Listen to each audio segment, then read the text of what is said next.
اسلام کے 5 ارکان ہیں۔ پانچواں بیت اللہ کا حج ہے۔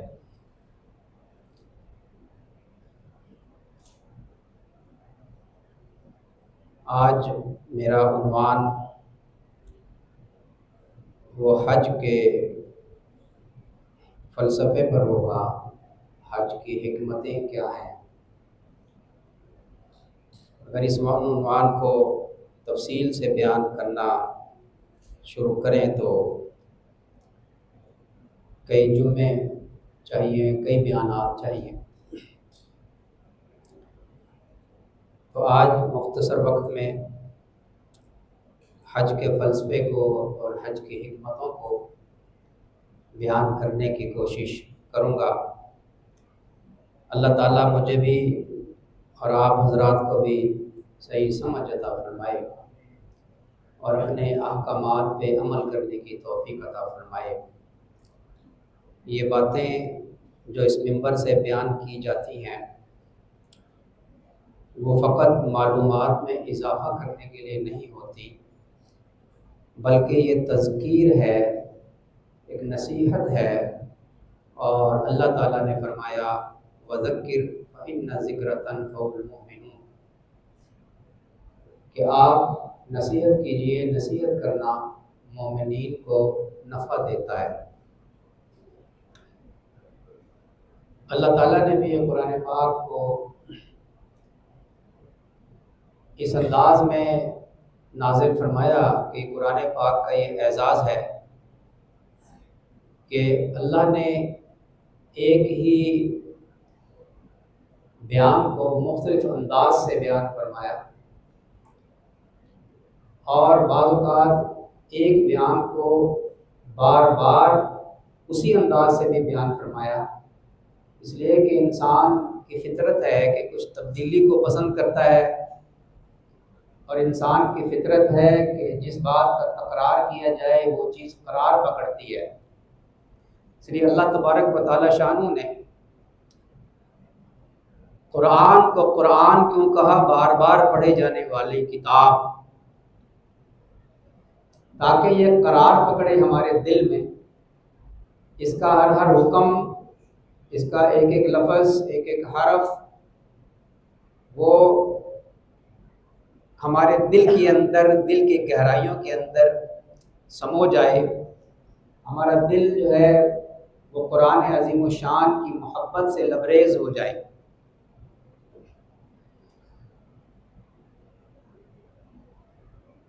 حج ایک ایسی عبادت ہے، میں اس کی تھوڑی سی تمہید عرض کر دوں کہ ہر عبادت کا ایک مقصد ہوتا ہے۔ اللہ تبارک و تعالی شانہ ہمیں جو کسی بھی عبادت کا حکم دیتے ہیں تو اس کا ایک مقصد اللہ تبارک و تعالی شانہ بیان فرماتے ہیں۔ بعض عبادات، بعض احکامات کا مقصد اللہ کھل کر بیان نہیں فرماتے، اور بعض عبادات کا مقصد اللہ کھل کر بھی بیان فرماتے ہیں، کہ جیسے روزے کے بارے میں اللہ نے فرمایا کہ ہم نے تم پر یہ اس لیے فرض کیے تاکہ تم متقی پرہیزگار بن جاؤ۔ اللہ تبارک و تعالی شانہ فرماتے ہیں کہ ایمان والے وہ لوگ ہیں جو اللہ تبارک و تعالی شانہ کے ساتھ شدید محبت کرتے ہیں۔ والذین آمنوا اشد حبا للہ، اللہ کی محبت ایمان کے ساتھ ہی انسان کے دل کے اندر داخل ہو جاتی ہے۔ جو ہی انسان لا الہ الا اللہ محمد رسول اللہ پڑھتا ہے، اس کے دل میں اللہ کی محبت جگہ حاصل کر لیتی ہے کہ یہ دل اللہ تعالی شانہ نے اپنی ہی محبت کے لیے بنایا ہے۔ دوسری جتنی محبتیں ہیں وہ سب محبتیں اللہ کی محبت کے تابع ہیں۔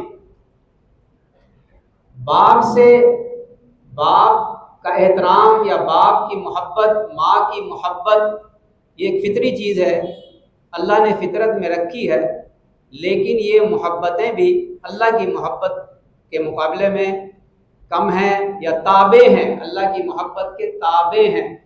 ہم کسی سے محبت کرتے ہیں تو اللہ کی محبت کی وجہ سے محبت کرتے ہیں۔ یہاں تک فرمایا کہ ایک دوست سے ملنے کے لیے فقط اس لیے جاتا ہے کہ مجھے اللہ کے لیے اس سے محبت ہے، تو اللہ تبارک و تعالی شانہ اس کی مغفرت کا اعلان فرماتے ہیں۔ یہ محبت انسان کے دل میں ہوتی ہے، لیکن دنیا کی رنگینیاں، دنیا کی محبتیں، یہ اپنے اندر ظلمتیں لیے ہوئے ہیں۔ تو انسان جب دنیا میں اپنے آپ کو لگا دیتا ہے تو اس دل کے اوپر ایک غبار آ جاتا ہے، وہ غبار اللہ کی محبت کو چھپا لیتا ہے۔ اللہ نے تو فرمایا والذین آمنوا اشد حبا للہ، کہ ایمان والے تو وہ ہیں جو اللہ سے شدید محبت کرتے ہیں۔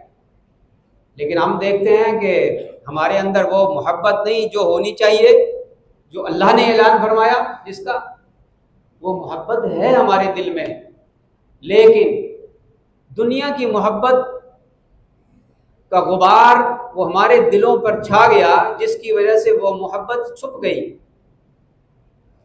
اللہ کے نبی صلی اللہ علیہ وسلم کی محبت ہمارے دل میں ہے،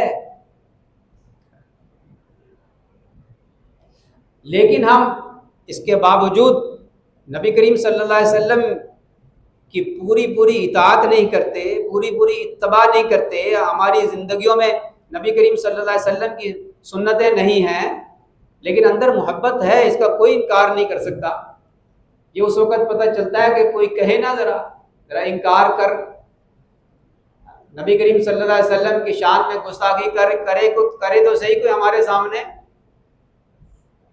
بے نمازی بھی ہوگا، شرابی بھی ہوگا، ڈکیت بھی ہوگا، لیکن اللہ کے نبی صلی اللہ علیہ وسلم کی شان میں گستاخی کو برداشت نہیں کرے گا۔ یہ محبت کی نشانی ہے۔ وہ محبت نکھر کر سامنے آ جائے۔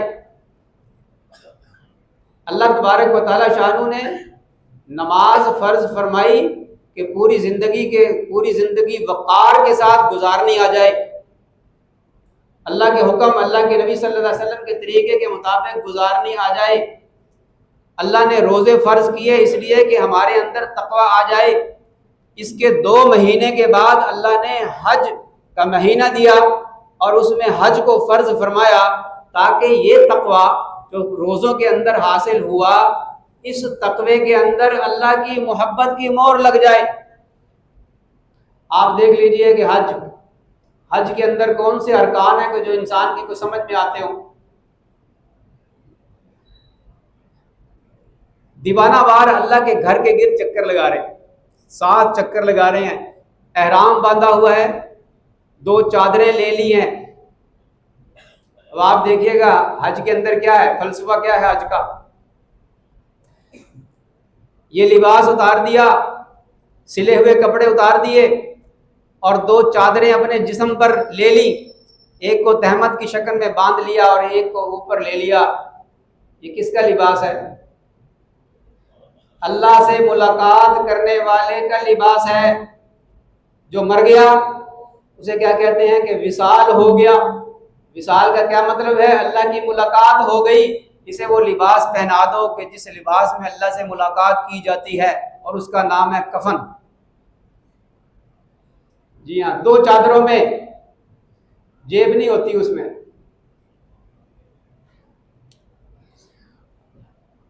اللہ کی ملاقات کے لیے جا رہے ہو، اللہ نے بلایا ہے۔ حضرت ابراہیم علیہ السلام کو فرمایا کہ آپ اذان دیجئے، یعنی آواز لگائیے۔ جب بیت اللہ کی دیواریں اٹھا لی، حضرت ابراہیم علیہ السلام اور حضرت اسماعیل علیہ السلام نے اللہ کے حکم پر بیت اللہ کی تعمیر کی۔ اور یہ بیت اللہ، یہ جگہ بہت پہلے سے مبارک تھی۔ اس کی دلیل قرآن پاک سے، حضرت ابراہیم علیہ السلام نے جب حضرت ہاجرہ کو اور اپنے لخت جگر کو، اسماعیل علیہ السلام کو اس لکودک صحرا میں نکیلے پہاڑ، نہ وہاں بے آب و گیا ایک میدان ہے، ریت ہے یا خشک پہاڑ ہے، نہ کوئی درخت ہے، نہ چرند پرند، نہ کوئی انسان، سخت دھوپ، ایسی جگہ پر اللہ کے حکم سے چھوڑ کر جا رہے ہیں۔ اور جب جا رہے ہیں پہاڑ کے پیچھے جا کر جہاں سے نظر نہ آئے، ان کو نظر نہ آئے، اس طرف رخ کر کے دعا مانگی تھی، انی اسکنت من ذریتی بغیر واد ذی زرع عند بیتک المحرم، کہ اللہ میں اپنی اولاد کو تیرے ایک ایسی جگہ جو خشک جگہ ہے، ریتلی جگہ ہے، بے آب و گیا میدان ہے، جہاں زراعت نہیں ہوتی، درخت تھا ایک وہ بھی خشک، اس کے نیچے بٹھا دیا تھا دونوں کو، عند بیتک المحرم، تیرے محترم گھر کے پاس میں چھوڑ کر جا رہا ہوں۔ وہاں تو گھر نہیں تھا، لیکن حضرت ابراہیم علیہ السلام نے دعا مانگی ہے کہ اللہ میں تیرے گھر کے قریب چھوڑ کر جا رہا ہوں۔ معلوم ہوتا ہے کہ گھر کی جگہ تو پہلے سے تھی۔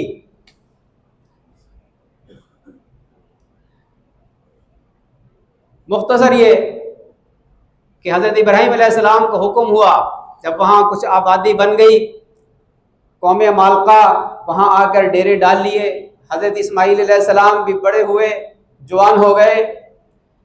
قربانی کا قصہ پھر سنیں گے آپ عید سے پہلے۔ جب وہ جوان ہو گئے تو اللہ نے حکم دیا کہ میرے گھر کی تعمیر کرو۔ حضرت اسماعیل علیہ السلام پتھر لے کر آتے تھے، جبل ابی قبیس کا پتھر زیادہ استعمال ہوا ہے۔ حضرت ابراہیم علیہ السلام پتھر جوڑتے جاتے تھے اور دونوں باپ بیٹا دعا کرتے جاتے تھے، ربنا تقبل منا انک انت السمیع العلیم، اے ہمارے رب ہماری اس خدمت کو قبول فرما لے۔ ربنا تقبل منا انک انت السمیع العلیم، تو سننے والا بھی ہے اور علیم بھی ہے، دعاؤں کو سنتا ہے اور جانتا ہے ہمارے دلوں کے بھید کو۔ یہ دعا مانگتے جاتے تھے اور تعمیر کرتے چلے جاتے تھے، اور پھر جب دیواریں اونچی ہونے لگی اور ہاتھ نہیں پہنچتا تھا تو ایک پتھر لایا گیا، اس پتھر پر کھڑے ہو کر حضرت ابراہیم علیہ السلام نے اس کو گھوڑا کوڑی کہتے ہیں یا وہ کیا کہتے ہیں، وہ بنایا اسے۔ اور اللہ کی شان دیکھیے، حضرت ابراہیم علیہ السلام ننگے پاؤں اس کے اوپر کھڑے ہوئے، اور اللہ تبارک و تعالیٰ شانہ نے اس پتھر کو ان کے لیے نرم کیا، اور آج حاجی دیکھتا ہے مقام ابراہیم کو کہ 2 پاؤں کے نشان ہیں، پتھر کے اوپر پاؤں کے نشان۔ ذرا کھڑے ہو کے دیکھیے تو صحیح، پتھر نرم ہوتا ہے ہمارے لیے؟ یہ لوگوں نے تبرک کے لیے اس میں پانی ڈال ڈال کر پینا شروع کر دیا تو وہ گہرے ہو گئے نشان، اور اس کو بیت اللہ کے ساتھ رکھ دیا گیا۔ زیادہ تفصیل میں گیا تو بات لمبی ہو جائے گی۔ اللہ تعالی شانہ نے مقام ابراہیم کو بھی شاعر اللہ فرمایا، اور فرمایا اس کو نماز کی جگہ بنا لو۔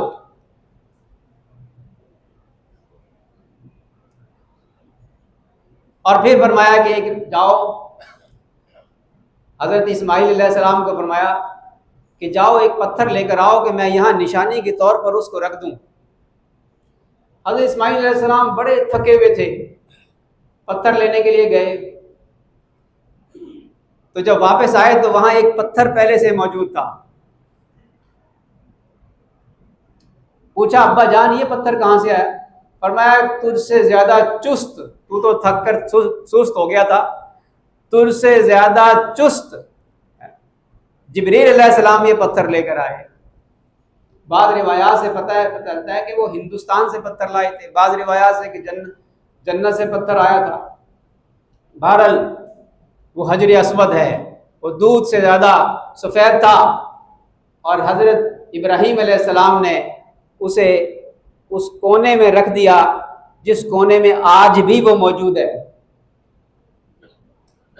حاجی آتے اس کو چومتے، یہ دودھ کی طرح سفید تھا، لیکن حدیث کے شریف میں آتا ہے جس کا مفہوم یہ ہے کہ لوگوں کے گناہوں نے اس کو سیاہ کر دیا۔